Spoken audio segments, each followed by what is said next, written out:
right, thanks everybody. Happy Friday. This is Jared with Samba Scientific, and today I'd like to welcome you to another science spotlight focusing on the work against the coronavirus pandemic.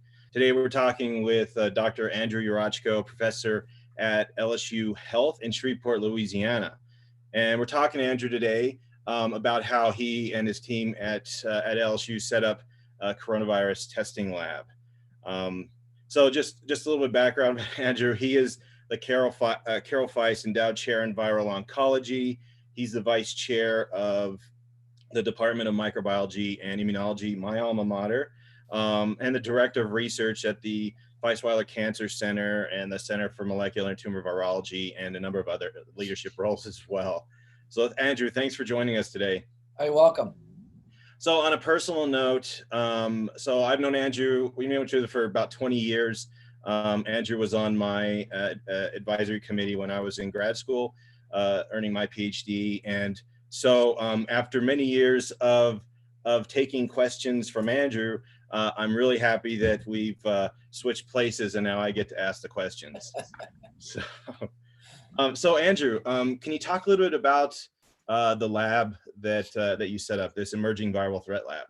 So the emerging viral threat lab really started out as an idea to diagnose local patients either at the hospital who came down with the atypical pneumonia that we now consider the disease COVID-19, or local community members, because at the time when everything sort of broke loose in the end of February, beginning of March, when we started seeing, increases in virus and increases in disease, and then as things started to shut down, we knew that we could probably do some, at least at what we were initially thinking, PCR to detect evidence of the virus.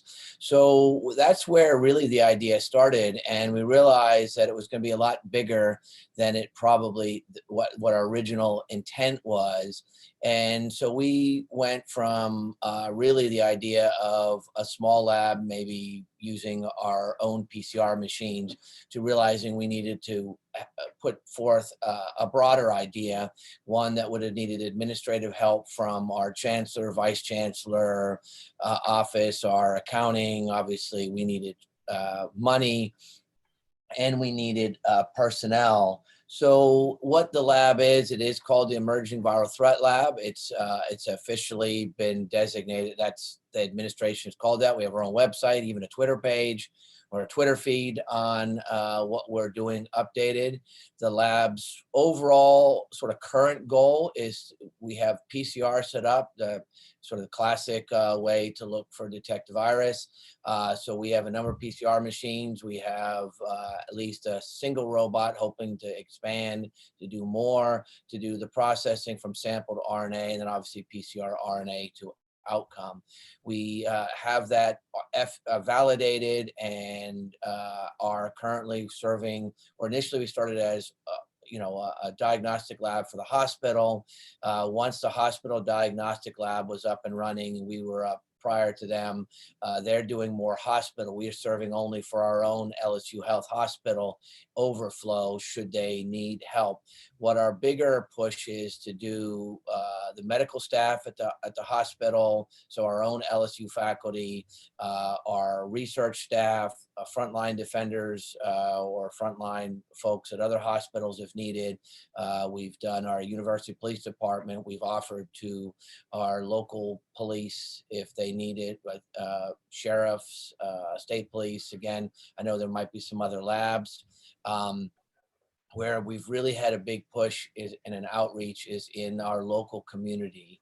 So Caddo Parish, the parish that this our medical school and city is in, we are serving as sort of the default diagnostic lab for the parish. And that's really where we are briefly now.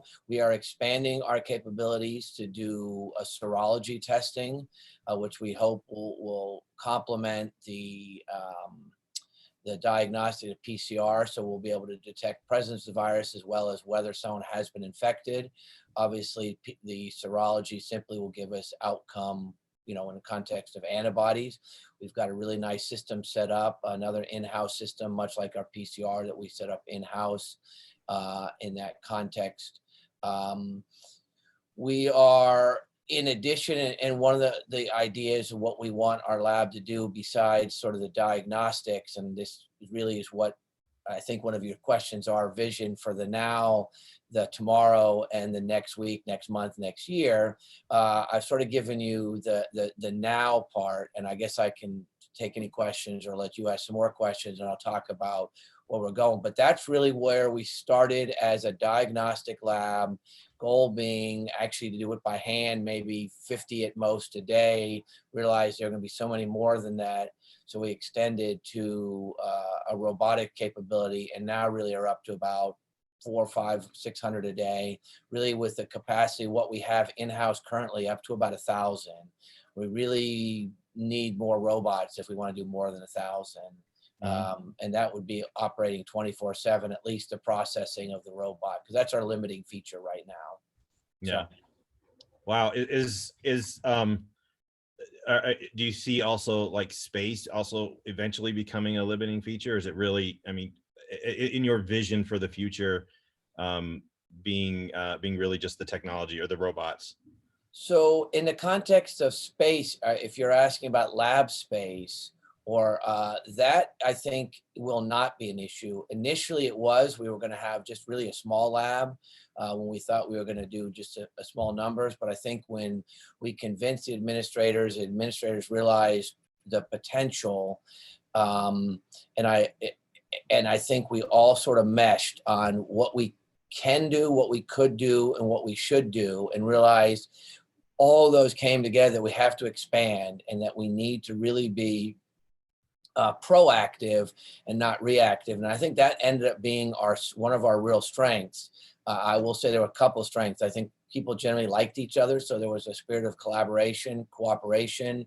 The administration bought on very early and used their resources to allow us, upfront cash to buy these things.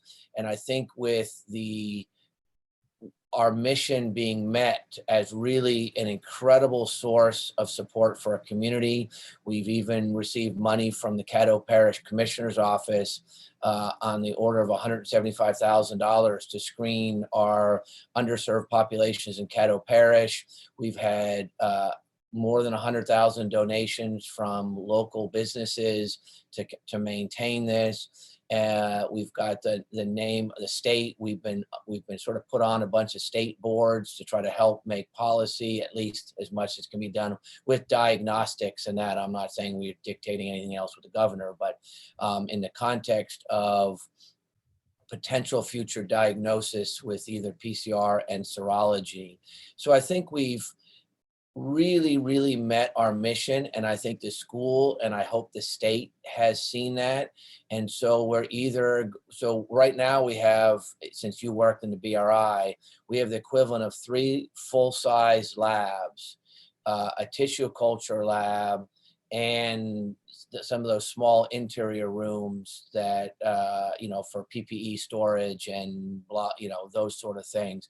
We also have the autoclave room as sort of ours only, in the context that, we have a lot of autoclavable trash. We put a washer and dryer in that. We're on the second floor. We took up the entire other side of the second floor of the BRI. There is one lab that's in between 2 versus one other one that was someone's use, and we would at one point probably would take 4 labs and tissue culture, and I think we would be well set for now and in the future. And so space isn't our limit, I don't think. I think our limit is part of our creativity and where we want to go.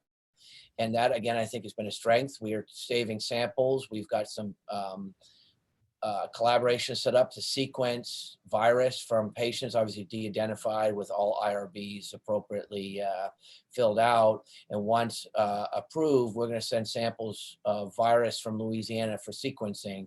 which will allow us, again, as part of the lab, to ask questions. What is the virus like in our area of the woods? Is it similar to ones in, say, Washington State, California, East Coast? Might help us tell us where this virus came from. Was this a West Coast visitor or an East Coast visitor that first put it in, or because of Mardi Gras, where potentially, and I don't want to say that was the only source, but there was obviously, as we now see, virus in the population, prior to what we thought. There was virus running around in New Orleans, in Shreveport, in Baton Rouge, obviously in the states nearby, and Mardi Gras just provided a fertile petri dish, so to speak, to spread that out. And so, the idea that we can, do some of these other elements in the lab that's, like I said, set up as diagnostics, but it's staffed with scientists, so we can ask questions and say, hey, let's sequence our virus. Where did it come from, and be part of the large online database of coronaviruses around the country and really around the world. We've been able to access reagents through our scientific network. It's helping us set up serology and allowing us to test specificity. Colleagues that are coronavirologists, can we get reagents that only they would be able to have to tell us about our specificity? And these are things I think that make, I won't say we're the only lab in the country that can do that, because that's not true, but I think it puts us in a group of labs that have clinical capabilities and research capabilities to deal with, SARS coronavirus 2, COVID-19, but can approach it from the clinical angle as well as the research angle that will ask questions, for the now and into the future. Great. Yeah, that's awesome. That's a great story. Like I was thinking, as you're talking about all these labs that you guys took over to build this, was the space open, or is it because everybody was sent home that the spaces were were available to use, and you guys, the owners of them? So part of the space was empty. There was a double lab that's on the second floor, was available. People had left previously, so it was an empty lab. And we initially thought that might be it, because associated with that lab was a small tissue culture lab. And we said, oh, that should be good enough. But as we realized, the hoods in that small tissue culture lab were not Class 2 certified, realized that wouldn't work. So we then had to expand. We did actually take a established tissue culture lab, because people were sent home.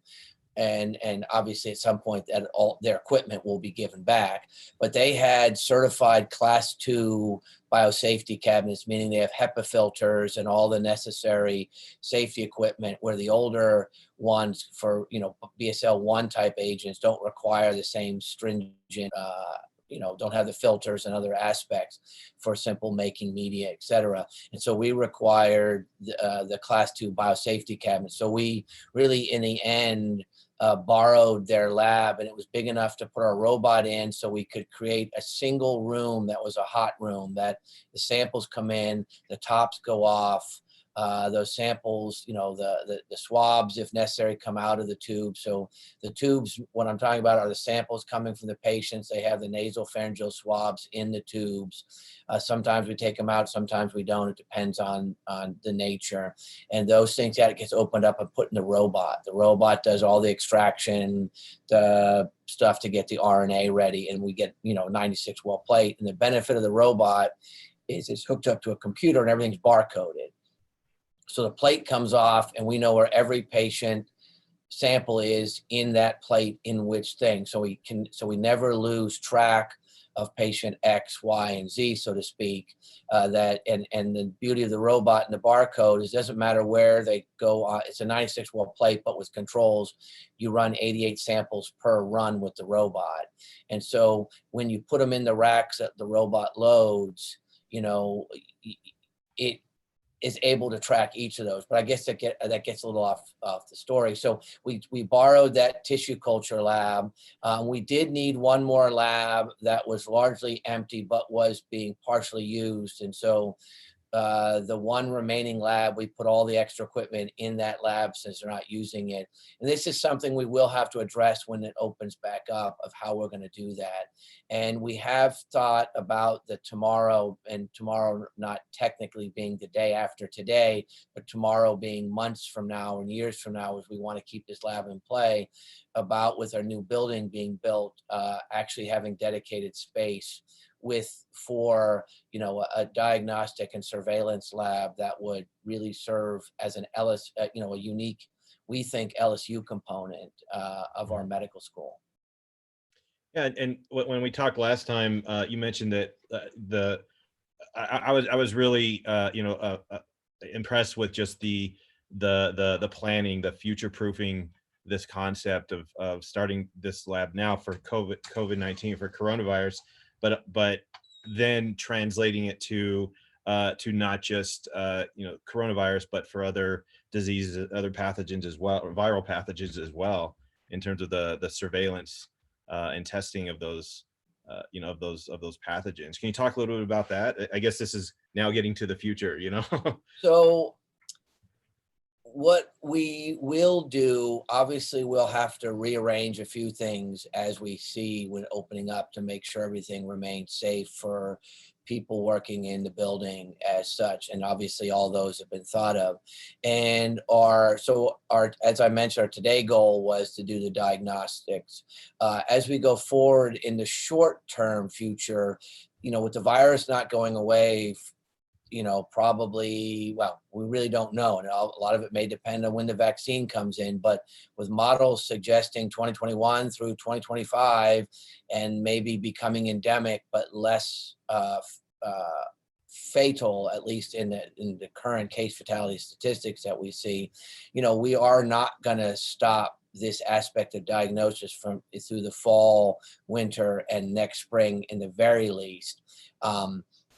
So that has to at least be a midterm goal, to maintain this ability to test with the physicians in our medical schools. We're going to open up elective surgeries again, the cancer center, obviously OB. We're going to screen all women coming in for birth, all physicians, all patients for elective surgery.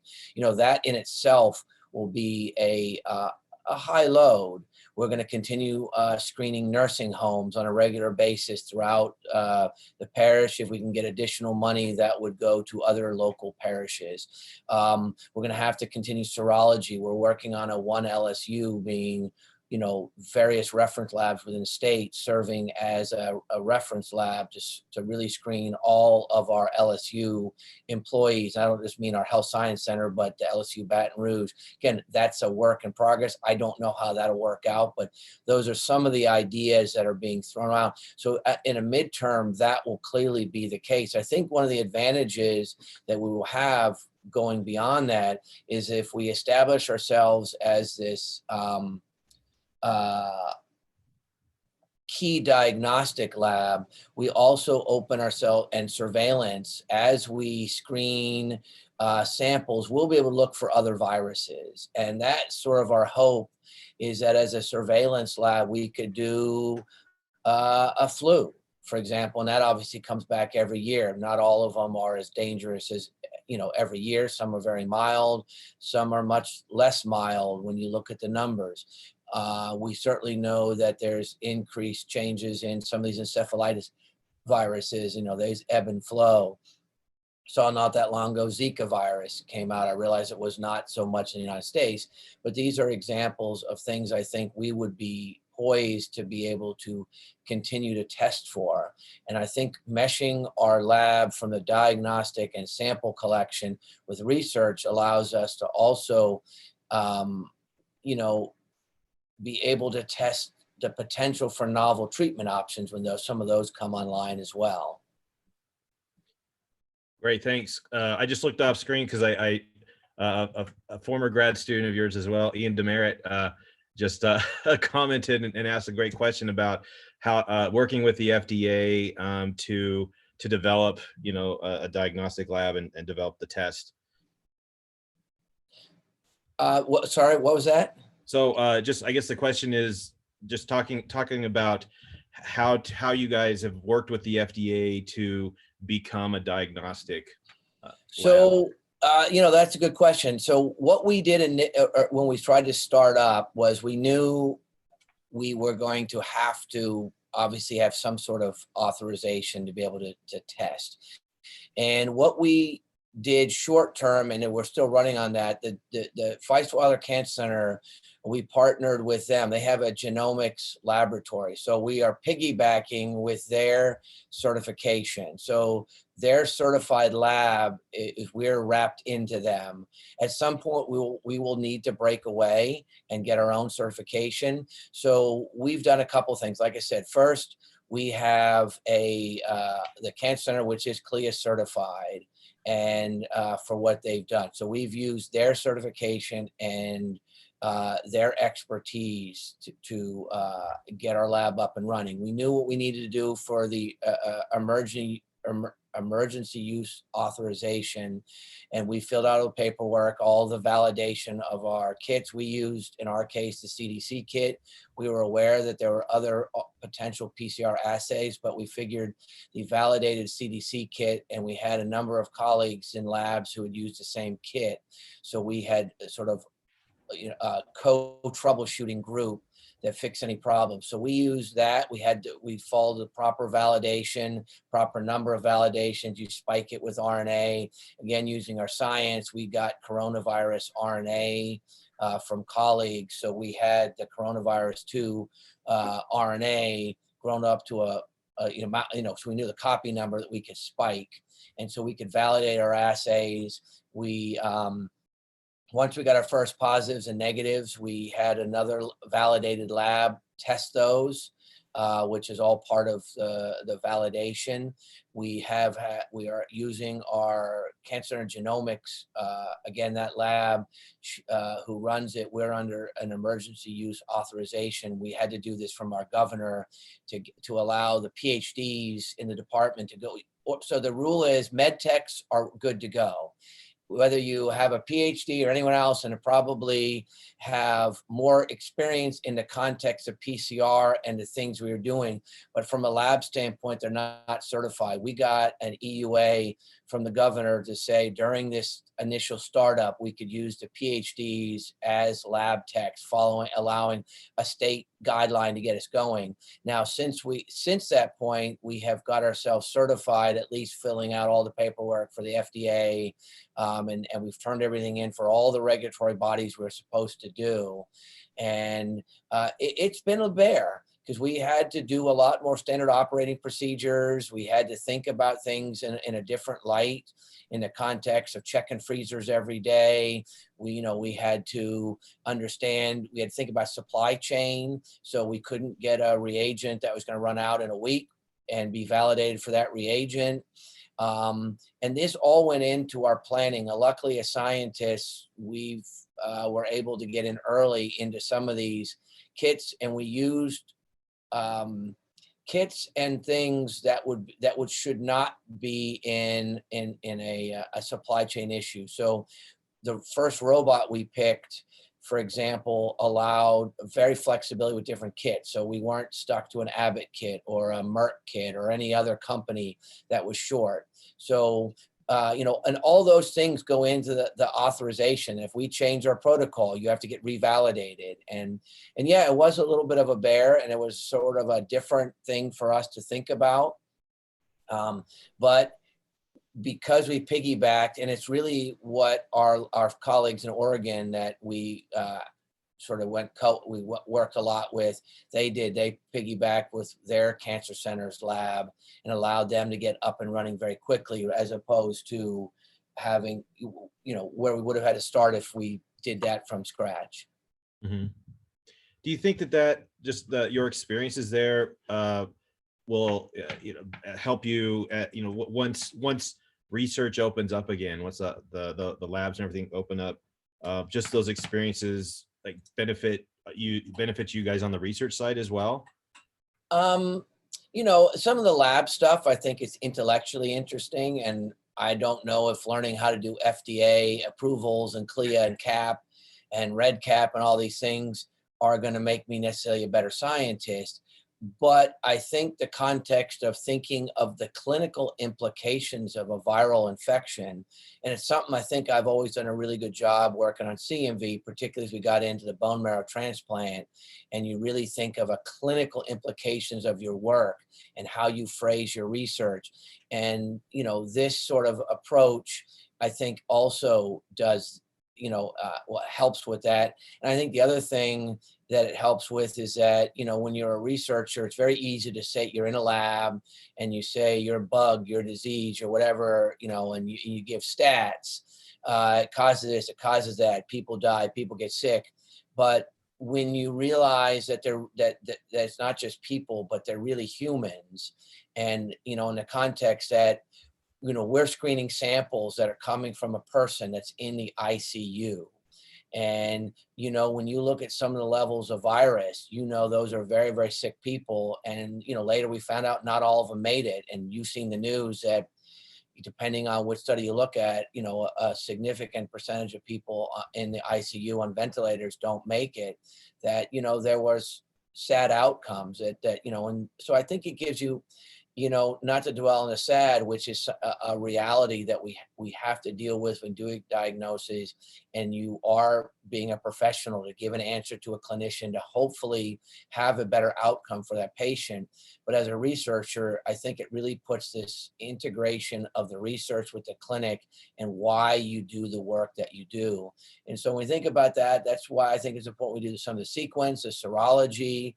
We can do case studies in our nursing homes, since we're going to be screening over time, maybe every week, every 2 weeks. We can look at changes and do case studies in the Caddo Parish, looking at, again, potentially underserved. And hopefully that will make some differences in the underserved community, and realize that more money has to go that way, when that's not an insignificant issue, as you know, from Louisiana, where there are dramatic differences in healthcare accessibility amongst different populations. So I think, to answer your question very long-windedly, it will make us in the end a better scientist, but not necessarily from a regulatory standpoint, but from thinking about the implications of the work that we've undertaken. Mm-hmm. Great. Yeah, thanks. We have just another minute or so, but I just wanted to touch again back on the community outreach that you're doing. You were just mentioning it as well.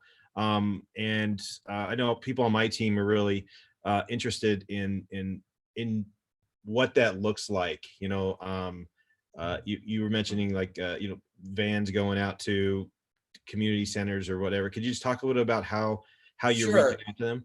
Sure. So one of the things that we thought would be a unique aspect of being LSU and not part of our hospital system, and again, there's a hospital diagnostic lab that deals with patients in the hospital, but by being LSU and part of a state school, we really could reach out to the state and our citizens in the state. Obviously, we're in the northwest corner, and when they started realizing we had a lab, one of our local parish commissioners, who we've met periodically, reached out to us and asked myself and the vice chancellor of research could go to the parish commissioners meeting, again, via Zoom. So appropriate social distancing. And we made a case for our lab and how we would use our partners in wellness vans. So give you a little backdrop, our cancer center has a fantastic community outreach that's been established for years and years. And they have 3 vans that go out to communities, really in probably 60 or 70% of the parishes in Louisiana we reach out to for cancer screening and healthcare. And because of that community service already established, we asked if we could use those vans to reach out to the same community for diagnosis of the virus. Currently, because Mr. Jackson, the local parish commissioner, reached out to us and we got money from Caddo Parish, we can only work really in that context within Caddo Parish, but we're hoping to get money from other sources to reach out to other parishes in the state via this mobile van network and the connections they have already established, which in theory will allow us to go to a local parish and interact with the parishioners, the community members via an established and safe manner for them to get tested in whatever issue they need, in this case, virus, of course. But Mm-hmm. So, and then, sorry, with that as well, with PhDs working in the lab and med techs working in the lab, you are a professor and have grad students. Can you talk about what their role in this is? So we've recruited all of our folks to work in the lab. With everyone shut down, it wasn't hurting anything really. All the postdocs, anyone with a PhD is in the lab at one time or another. Our graduate students, they were a little more concerned with, so they have not been in the lab per se, but they've been taking a very active role in making our viral media and transport. So it may not really be appreciated, but at the time when we started, we needed the tools to actually get the sample from the human to bring it in the lab. And it involves swabs, tubes, viral transport media, and all that. And you couldn't get any of that. We had swabs, luckily, already stashed in the medical school that we were able to use. We knew what size tubes would fit in our robot, and they were actually just cryo vials, 2 mil cryo vials or 4 mil cryo vials. So we ordered, tens of thousands of those. We realized that viral transport media you paid a lot of money for was really nothing more than a saline type solution. So we had all the chemicals in the lab, and we made liters and liters of this. And this is where the graduate students helped. They helped weigh out the 20 chemicals, just basically buffers and salts and things in there, sucrose and glucose to make a transport. They helped us sterile filter it. They helped us with the barcoding. We had to have, every tube had to have a lot number and the date it was made to follow good laboratory practices as if we were a company. So every tube has that. We then created little baggies that have a little biosafety thing on it with a sterile tube goes in, the sterile swab goes in. The tube is you have to put the barcode on the tube, and there's a medical document that has to have the exact same barcode. That goes in the bag. It's a double sleeve bag. So on the outside, we put an instruction of how to appropriately do the nasopharyngeal swab, how to stick the swab in the transport media, how not, because there's a break point on the swab. You have to break that off so that it doesn't stick out, and you can't cram the whole thing in, because if it leaks, obviously it's a potential biohazard, and we don't handle those things. If it's a biohazard, we throw those away, and those people have to get re-swabbed. So that's where our students have done. I mean, we've made probably 10,000 of these, at least, these kits. And, again, it's largely by hand. In the context, you have a tube, you have to put a sticker on it that has a lot number and the value of when that thing was made and an expiration date. You have to put a barcode on. That barcode on the tube has to match the medical document. It's in this same bag, so that when the nurse or staff member does a swab, pulls it out, the barcode and the paper match, because that's critical, because that paper gets entered with that barcode, gets entered into REDCap, or our electronic database, and then that barcode on the tube is what gets read, from the robot. And at the end of the day, that whole path from robot to RNA to PCR, all that's barcoded, and that correct sample then gets loaded into a REDCap back to the exact same patient and says, you had a hit, so to speak. We detected the virus, or it's below the limit of detection. All that's automated. And so our students, postdocs, faculty have all helped play a role. Different roles, that's what I think we've worked out very well, that everyone was happy to play different roles and do different things, and no one really complained about whatever role you sort of got assigned to. Great. Yeah. So Andrew, this is why I love this story. Just the story of just everybody coming together, independent of their roles or their status in the in the hospital, coming together to fight this pandemic, to build a lab, build kits, to reach out to your community, and be a valuable service that it sounds like it's going to last for years to come. It is. It's exciting. Yeah, it is. That level. Very cool. And I congratulate you and the whole team. Here, all of us here at Samba are all really, feeling warm and fuzzy at all the stuff you guys are doing. It's really cool. Well done. Thank you. I mean, I think in the end, the most important thing really is that it's, I think that I hope everyone looks at it. It was really a team effort. I just end up being, as you know me, I like to talk. So they've put me in front of every camera to do that. But, it's a team effort with, probably 50 people have been instrumental in this. And ultimately what our outcome is to help the citizens of both our city, our parish, and really this region and the state. And that's what we got into when really the first email I had was, how hard can PCR be? Which is sort of how it started. Little I know, we're going to start a whole lab and get the whole state sort of involved in it. But, it's an exciting story. And I think I'm hoping it has a positive outcome for the citizens of our state. And that really is where it counts. Absolutely. Well, Andrew, thank you again for taking the time to be on here. I thank everybody for joining as well.